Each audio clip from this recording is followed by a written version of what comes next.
The prices of running shoes have significantly increased in recent years, and nowadays it's hard to find good quality models at an affordable price.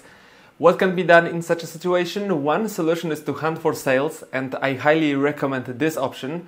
Buying a model from last year often doesn't make a big difference, as the changes in the newest versions are usually minor. Another alternative is to purchase one of the cheaper models from leading brands, and this is precisely what I decided to test. Today I present Nike Revolution 7, the most affordable running shoe in Nike's lineup.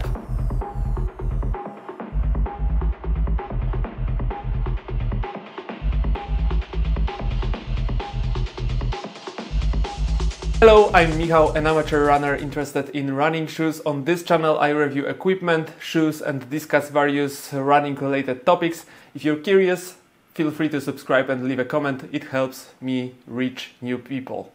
Before I move on to my experience running in the Nike Revolution 7, I want to note that I bought these shoes myself.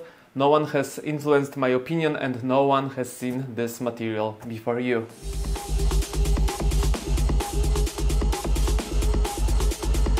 Let's start with the technical details. The upper, it's made of a relatively warm material that isn't very breathable. I ran in these shoes mainly during the summer and I must admit that my feet heated up quickly. Although the upper is comfortable, it's unfortunately too warm for summer conditions, which is an apparent downside. The heel counter is medium hard and slightly reinforced. You can bend it, but it takes some effort to do it. The inside is lined with a soft material that holds the heel well and prevents any rubbing, which is a positive. The tongue is partially integrated with the upper, let's just say halfway there, and that really surprised me because usually in shoes in this budget we don't have this gusseted tongue. It's thick and adds to the overheating effect, but it stays in place well, though the top part of the tongue sometimes shifts to the sides because it's not gusseted at the top. The lacing system is standard, there's nothing special to mention here. The laces feel cheap and probably are cheap. As for the space inside the shoe, like most Nike shoes, these aren't the widest. However, compared to the other models from this brand, there's slightly more room there. People with wider feet might feel relatively comfortable, although the toe box is somewhat slanted on the side of the small toe, which could cause some rubbing. The shoe is also narrow in the midfoot area, but with medium width foot, this shouldn't be much of a problem. You also can tell that it's a budget model. The gluing between the sole and the upper here isn't particularly aesthetic, and there's some excess glue visible on the heel. If these shoes are too narrow for you, there's always the option to try the extra wide version, so that's good to know. Now let's talk about the midsole. We have a Nike Phylon foam here, which is based on EVA foam and was used in many of Nike's older models. It's a relatively firm foam, much firmer than the, for example, Nike React X that is used now in the Pegasus. There's a 31mm of foam under the heel and 21mm at the forefoot, creating a standard 10mm drop. This makes the shoes better suited for the heel strikers, which we can say that is typical for beginner runners. The outsole is covered with a thick layer of rubber, which makes the shoes durable and should allow them to last for many kilometers.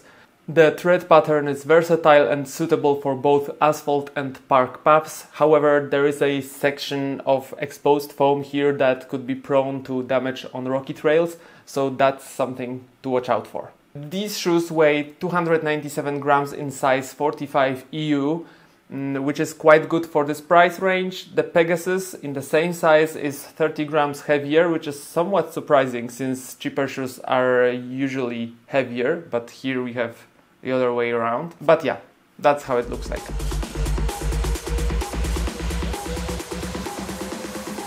So, how do they run? These are definitely shoes for beginners, I must say. Distances of around 5-10 kilometers are the maximum I would recommend them for. I ran mostly 7-8 kilometers in them and once did a longer run to see how they would perform. Up to the 5 kilometers mark, the running experience was quite good, although the shoes were quite stiff. On longer distances, I felt they were too firm and I wanted to finish my run as soon as possible. For distances over 10k, These shoes don't hold up. I tend to land on my midfoot, so the lack of cushioning made my muscles work harder. They are also not ideal for faster running, although the firm foam offers a little responsiveness, but it's not on that level of more expensive shoes.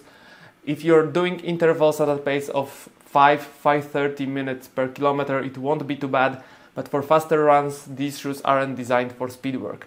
Stability is decent, but not outstanding. The firm foam prevents too much sinking in, which helps with stability, but it's nothing exceptional.